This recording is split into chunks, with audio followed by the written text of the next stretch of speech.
Seoul কুকুরদের সঙ্গে আনন্দে ভরে উঠেছে।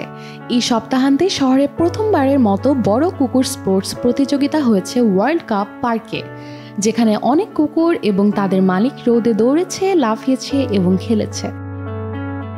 ক্যানিক্রস, যেখানে মানুষ এবং কুকুর একসাথে দৌড়ায়, এবং ক্যানি ওয়াকিং, যা ধীরগতির এবং সবাই উপভোগ করতে পারে। 2 দিনের এই ইভেন্টে 500 এর বেশি দল অংশ নিয়েছে।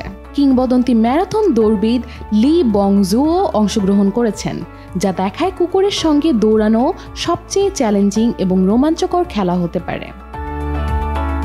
দর্শকরা 60টি চৌকস দলকে 5টি স্তরের বাধা পার হতে উৎসাহ দিয়ে সমর্থন করেছে। অন্যরা মজাদার ডগি অলিম্পিক্স এর খেলা উপভোগ করেছে, যেখানে স্প্রিন্ট, পোলের মধ্য দিয়ে যাওয়া এবং টাগ ওয়ার প্রতিযোগিতা ছিল। পুরো পরিবেশ প্রতিযোগিতামূলক এবং পরিবার বান্ধব ছিল, এবং অনেক অংশগ্রহণকারী বলেছেন এই উৎসব তাদের পোষ্য প্রাণীদের সঙ্গে সক্রিয়ভাবে সময় কাটানোর বিরল সুযোগ দিয়েছে।